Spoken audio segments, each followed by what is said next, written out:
So, es geht um den VW Tiguan. Und zwar an der Stoßstange. Hier ist irgendein Crash gewesen. Ist rausgerissen. Hier ist gerissen. Hier ist verformt. Und hier sind ein paar Schrammen.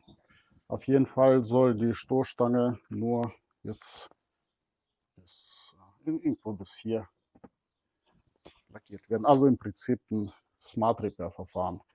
Ja, jetzt fange ich an, die Stoßstange ausbauen und dann sehen wir uns bei der Instandsetzung. Hallo Freunde, herzlich willkommen zu neuem Video.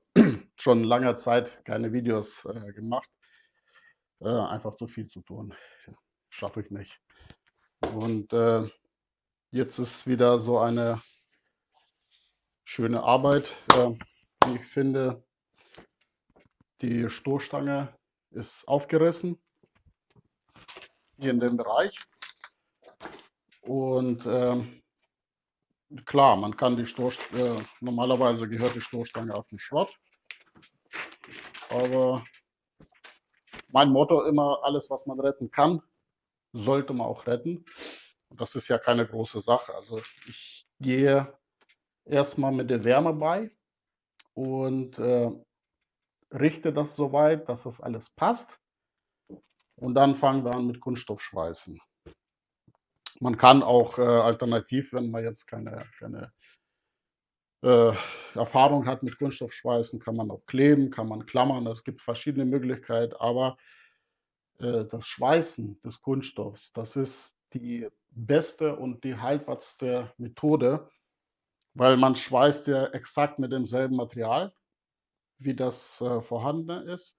Und somit gewährleistet man, dass die Stoßstange im Prinzip keinen Bruch an der Stelle hatte. Also kann man nicht auseinanderreißen oder jeglicher. Ja, als erstes mache ich sauber und dann fangen wir an mit Hitze, mit Föhn und dann alles schön gerade glätten. Also das ist nur, geht nur wirklich nur um dieses Stück hier. So, es geht um Folgendes. Ich glätte erstmal das alles gerade. Diese Kratzer, das ist dann im zweiten Step. Das klebe ich ab und soll ja nur wirklich die Ecke von der Stoßstange gemacht werden. Alles andere ist soweit in Ordnung, also wird alles abgeklebt und im Prinzip so abkleben und hier machen. Ja, dann legen wir los. So, wir müssen erst mal schauen, was für Kunststoffart das ist. Also hier sieht man, das ist Kunststoff PP, EPDM und das ist schweißbar. Und so sieht das von der Innenseite der Stoßstange. Also das sieht schon alles verformt aus. Das fangen wir an gleich gerade zu biegen.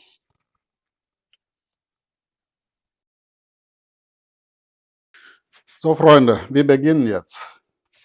Erstmal heiß machen und dann das Teil runterdrücken.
So wie das aussieht hier, ist gedehnter Kunststoff.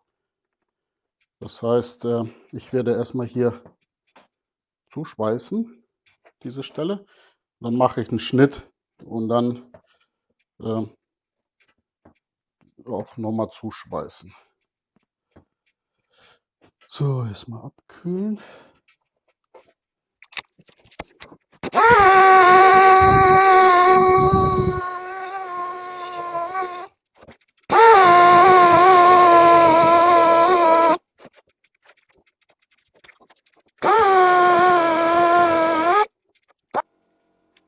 So, hier mache ich erstmal einen Schnitt, weil das beult alles.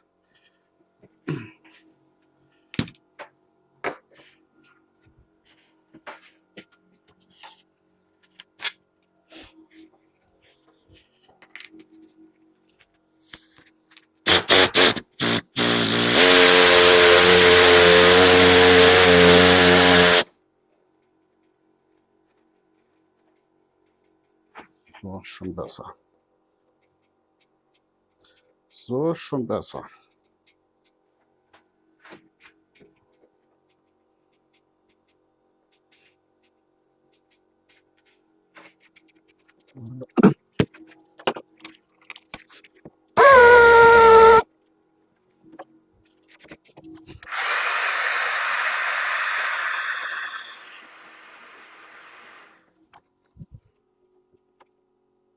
So, also den Vorkopf.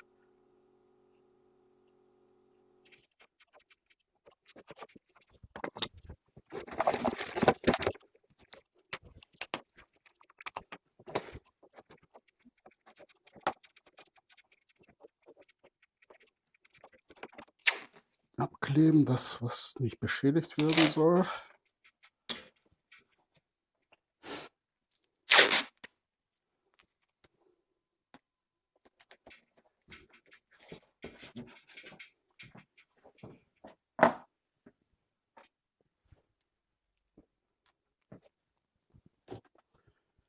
So, dann schauen wir mal. Geht. Also ich hefte erstmal an.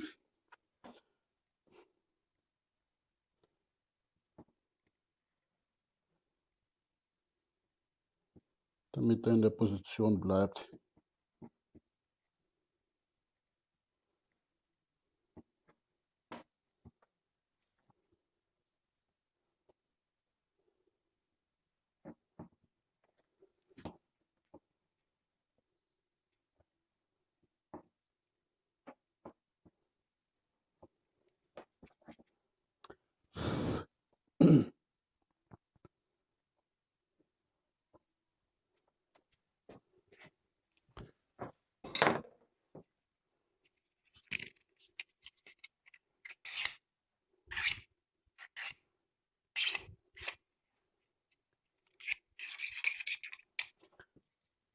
So.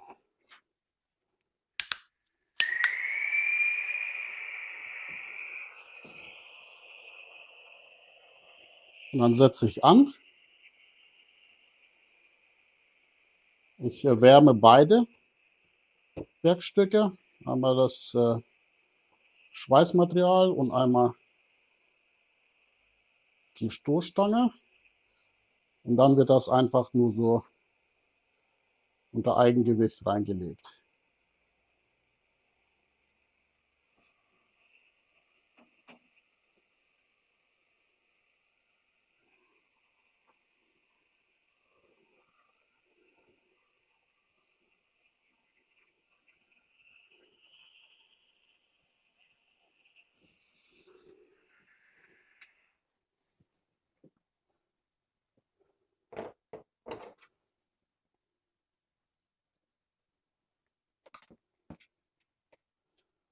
So.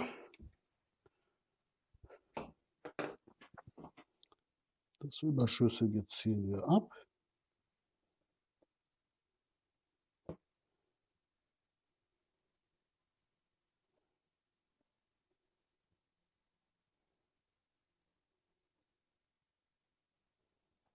Der Rest wird verschliffen.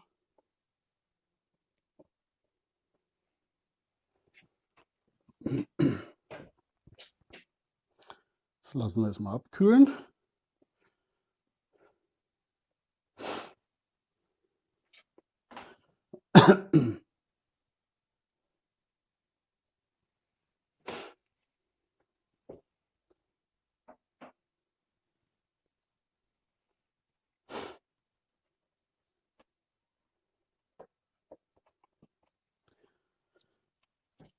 Das heißt, ich mache das erstmal hier von der Außenseite, dann drehe ich die Stoßstange um und das mache ich nochmal die Schweißnaht von innen und lege ich nochmal quer zur Sicherheit, dass dann nirgendwo was beschädigt wird.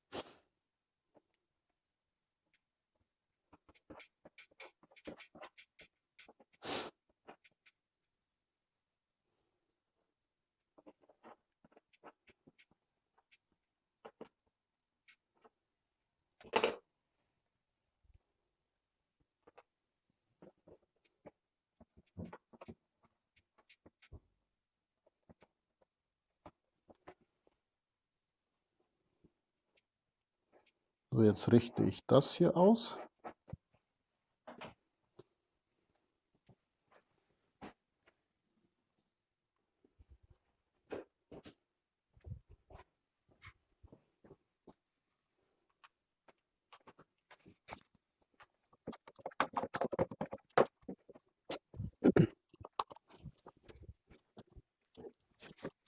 Das ist schon abgeht.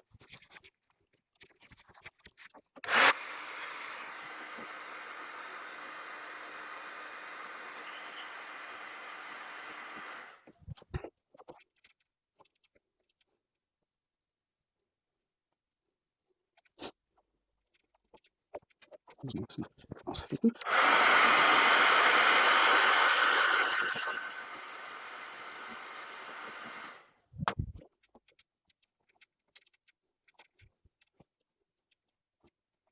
Hier mal Schutz.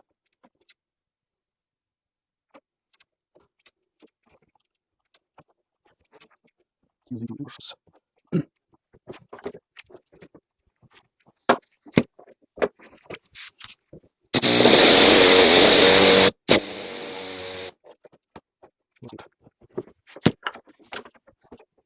So ist gut. Jetzt richten wir das alles aus und dann zusammenschmeißen.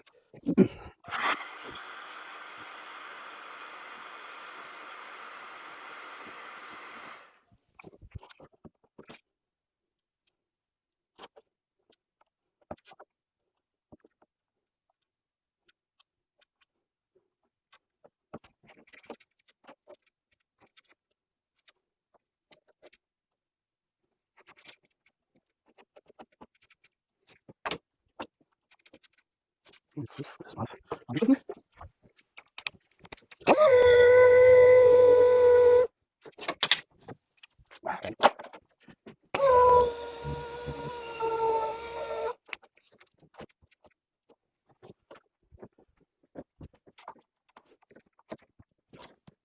Ich mache es mal grob mit 120er Körnung.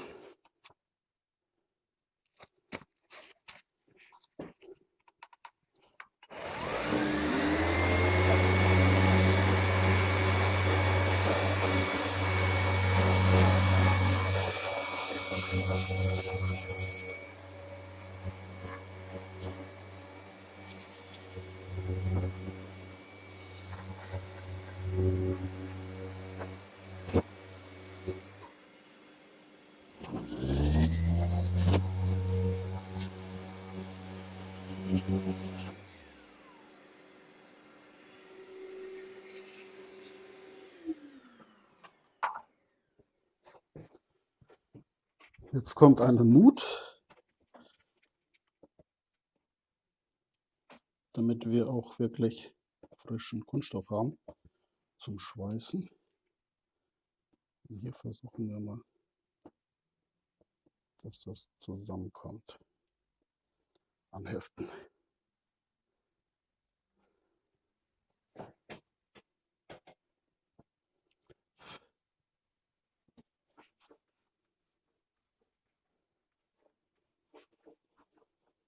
Das ist schon mal.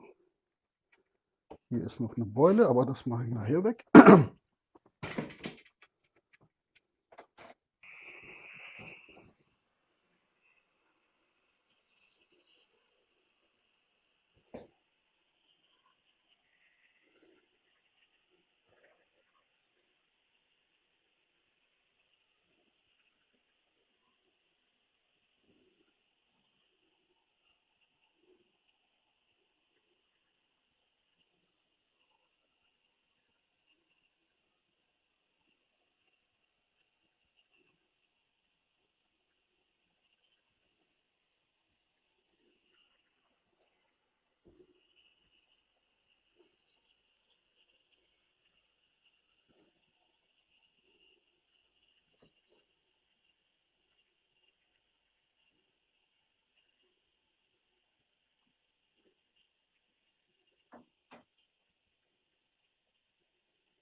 So, alles abkühlen.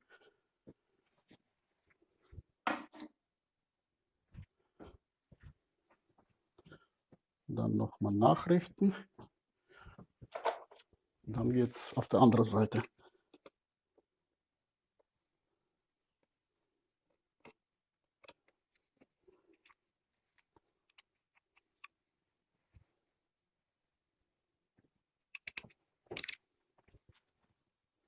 Das kann schon mal weg.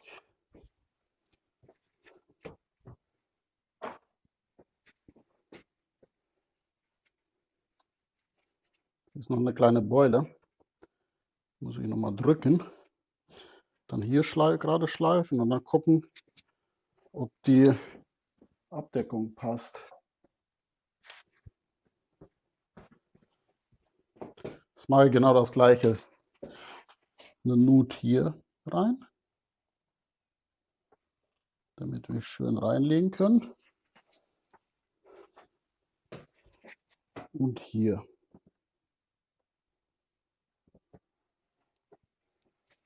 Und dann einmal so und einmal so.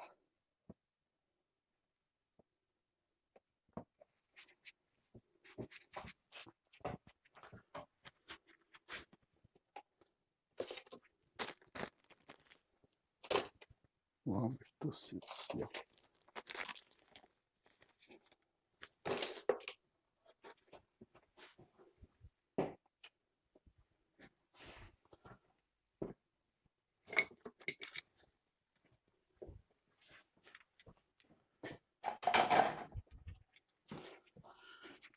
So, mal kurz abziehen.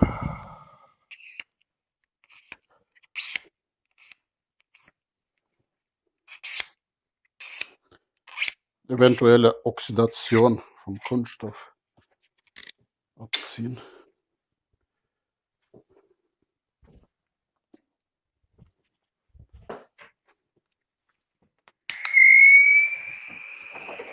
Kabel weg und dann da rein.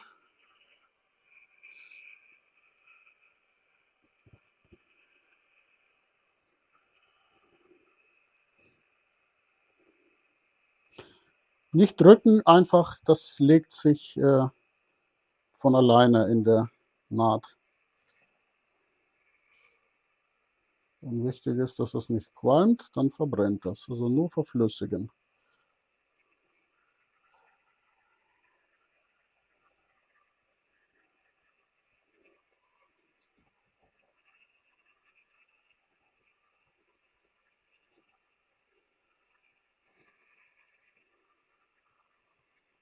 Zieh ein bisschen weiter.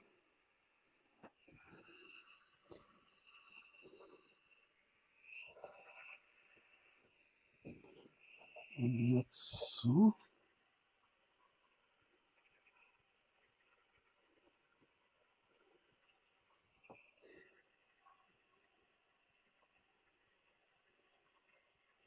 Das ist so eine Art Schloss zur Sicherheit,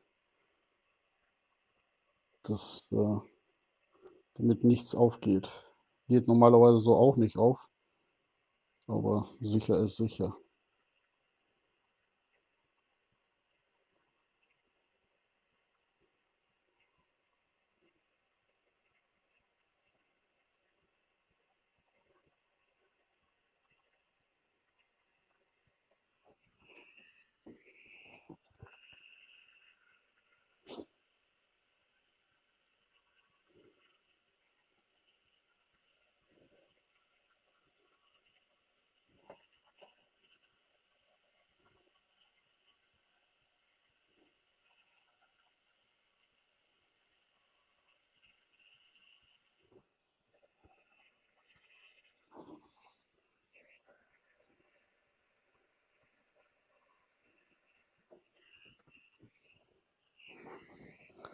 Versuche das so, dass das für die Kamera. Ach, meine Hand ist eingeschlafen.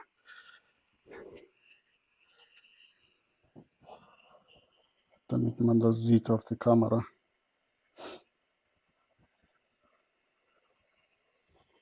Das war für mich jetzt über Kopf.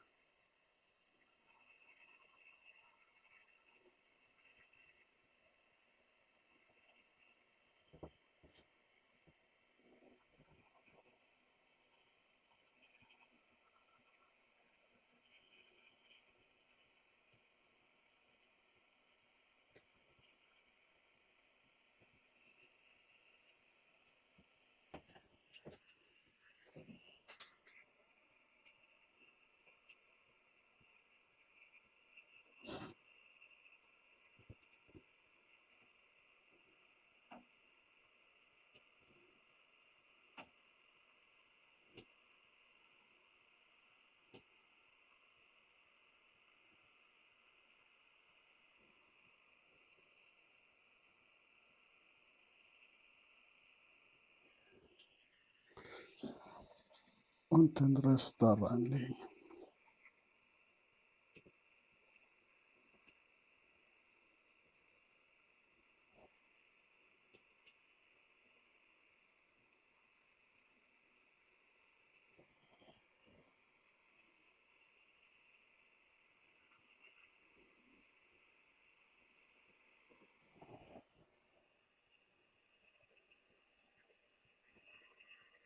So.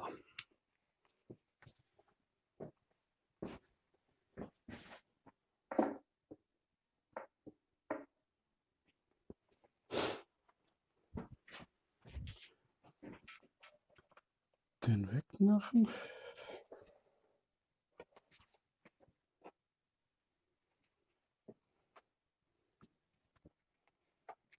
Das war's. Das kühlt jetzt ab. Das lasse ich auch von innen. Da brauche ich nichts wegmachen. Sieht eh keiner. Aber somit ist die Naht von außen geschweißt und von innen. Das heißt, die beiden Schweißdrähte haben sich in der Mitte berührt.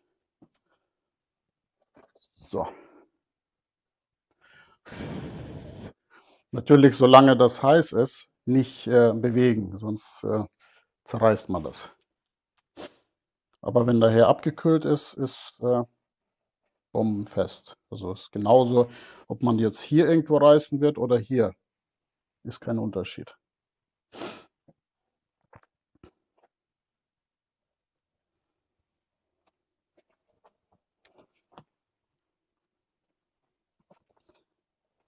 Den muss man ein bisschen nachbiegen.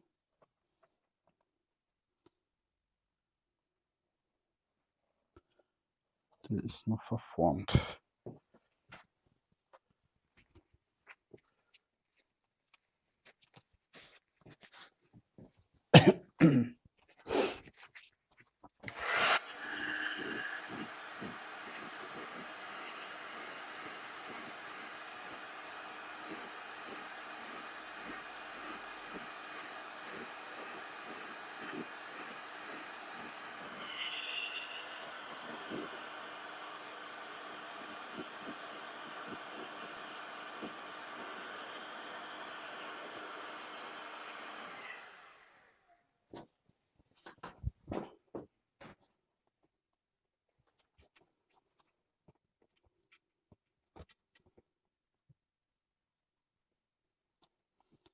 Somit ist das gerade. Dieses Stück ist fast abgerissen. Da setze ich auch einen kurzen, das schweiße ich an.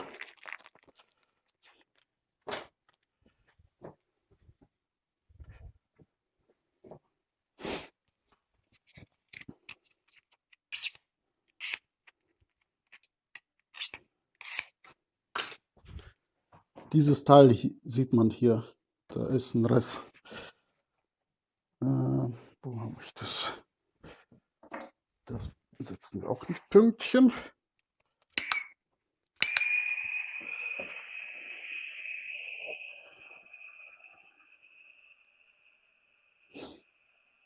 Kann man alles mitschweißen.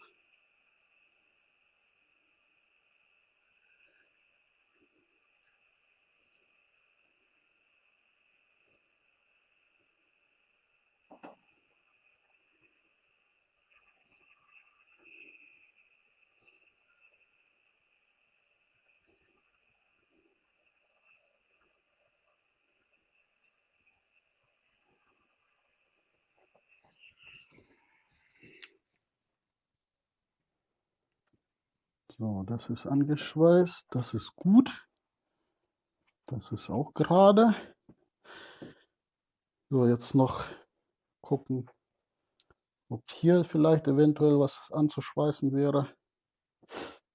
Eine gerade Kante und dann war es das.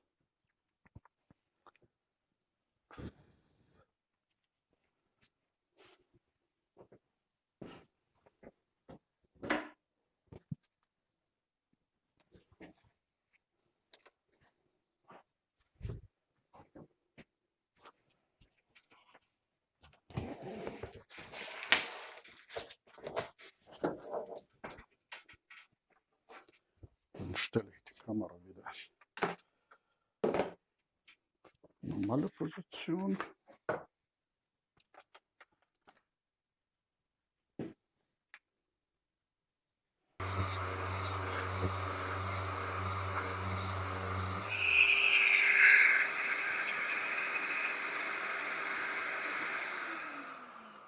So, jetzt ziehe ich noch mal, jetzt passe ich noch mal die Abdeckung an. Wenn da alles passig ist, hier muss man die Kante noch mal gerade schleifen.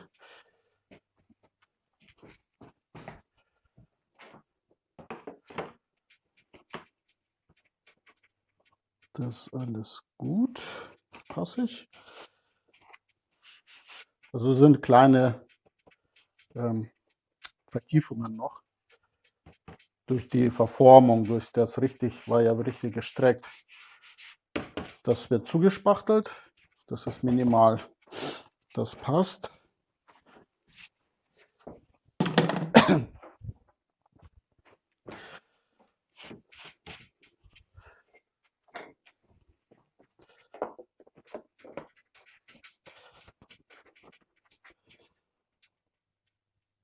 Die Kante muss man noch.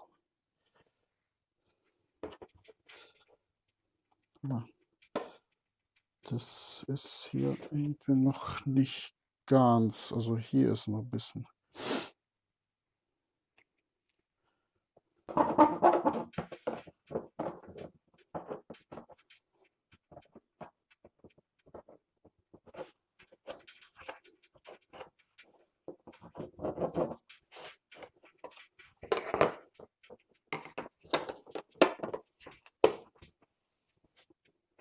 Top. Ziehe ich noch mal gerade mit Spachtel und dann war's das. Dann sitzt das schon mal ganz gut so.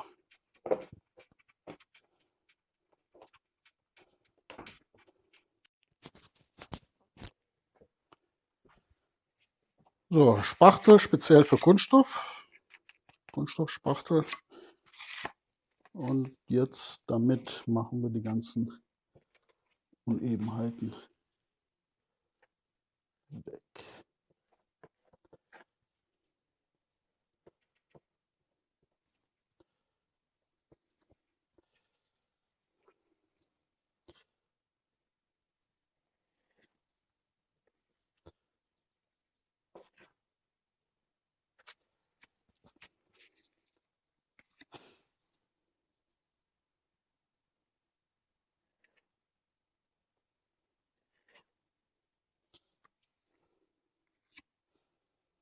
Hier ist nichts. Hier sind noch ein paar. So, Freunde, ich bin soweit fertig mit Spachteln. Also eine kleine Stelle nur im Prinzip, was zugespachtelt wurde. So sieht das jetzt aus. Das ist noch ein bisschen glänzend. Ich habe gerade mit Haftpromoter das Ganze noch behandelt. Also ich fange gleich an mit Grundieren. Und zwar, ich werde die ganze Ecke grundieren, weil hier, wenn ich Licht sehe, da wurde schon mal anlackiert. Hier sieht man eindeutig. Hier sieht man die ganzen Spuren. Also ich schätze mal, hier, ja, da. Und so wurde anlackiert. So, das heißt, wenn ich Pech habe, dann kommt mir das Ganze hoch. Und zwar, ich habe hier noch Steinschläge ausgeschliffen und hier waren Kratzer. Also ich habe ein paar Stellen. Das heißt, ich werde jetzt mit dem MIPA WBS-Füller, also auf Wasserbasis, der ist gleichzeitig auch Isolator gedacht. Der isoliert mir alles. Also das ist ein Füller auf Wasserbasis, ein Komponenten. Und damit schlägt man zwei Fliegen mit einer Klappe. Das heißt, bei Kunststoff sowieso, bei den Stoßstangen, kann passieren, dass dass das hochkommt, die Grundierung. Also ist nicht immer, aber es gibt immer wieder mal. Und ich mache immer bei Kunststoff mit dem wasserbasierten Füller. Je nachdem. Also hier werde ich da eine dünne Schicht mit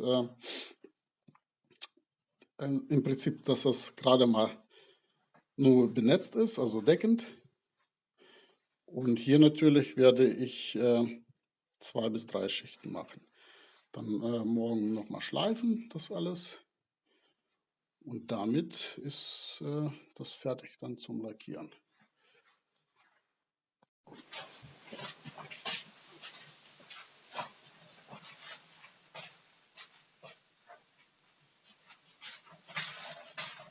Das ist der hier.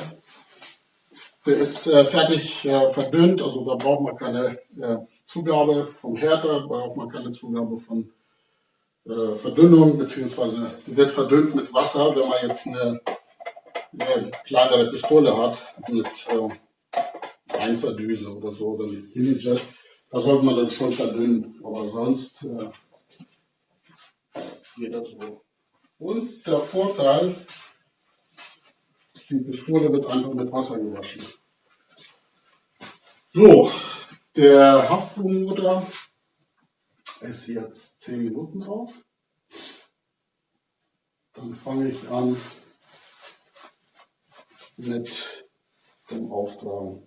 Wie gesagt, wenn jetzt diese Anlackierung nicht wäre, hätte ich nur hier in dem Bereich isoliert, beziehungsweise den Füller drauf, aber so die Gefahr ist zu groß.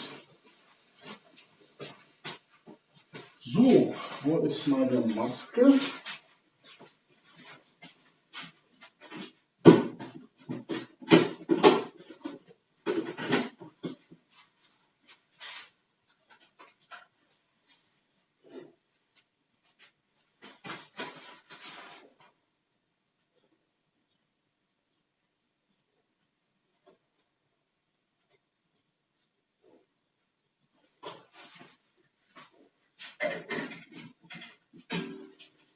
So durchgelaufen. Ich habe hier 1,8er Düse. Ich drehe die Nadel etwas zu, damit ich eine dünne Schicht komplett auftrage, und hier werde ich dann 2 dicke Schichten nochmal hinterher.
So, ich habe jetzt über Nacht das Ganze trocknen lassen, und beim Füllerschleifen sind mir noch, also hier war eine kleine Delle, ganz klitzekleine, die habe ich zugespachtelt, und hier war noch ein paar Sachen, was ich noch korrigieren musste. So, jetzt gehe ich nochmal den kleinen Bereich, eine dünne Schicht, weil das ist schon alles komplett plan geschliffen.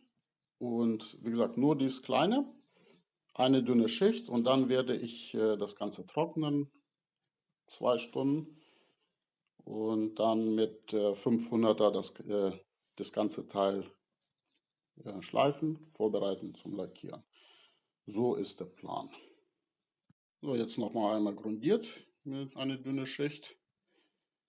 Jetzt geht die Stoßstange nach draußen. Draußen scheint die Sonne. Lasse ich so 3 Stunden trocknen. Und dann wird das nochmal vorbereitet zum Lackieren. Und in der Zwischenzeit geht es hier weiter mit der Heckklappe. Die ist auch in der Zwischenzeit schon trocken. Gerichtet, gespachtelt, grundiert. Jetzt nochmal schleifen und vorbereiten zum Lackieren. So Freunde, an dieser Stelle werde ich das Video beenden. Wie gesagt, das ist nichts mehr Spektakuläres. Nur mal kurz mit 500er nachschleifen, mattieren und dann das Ganze wird lackiert. Ich wollte bloß einmal vorführen, dass in solchen Fällen, wenn ein Riss in der Stoßstange ist, eine richtig fette Beule oder irgendwas, das ist immer noch kein Grund, die wegzuschmeißen. Man kann das genauso gut mit Kunststoffschweißen, meinetwegen auch mit Kleben. Es gibt auch welche Kunststoffe, die nicht schweißbar sind, habe ich auch schon gehabt. Aber das ist in meinen Augen die beste Methode, geht schnell und ja, Haltbarkeit ist auch hervorragend. Ich wollte noch mal zeigen,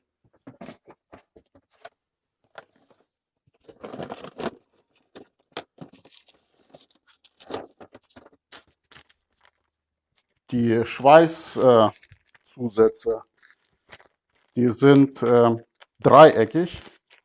Also da sind so, was sind das, 4 mm Stäbe. Die sind dreieckig. Das heißt, ich mache in dem ersten Schritt mit normalen Lötkolben, ziehe ich schnell so eine V-förmige Rille und dann dann legt sich schön dieser dreieckige Zusatz schön in der Rille.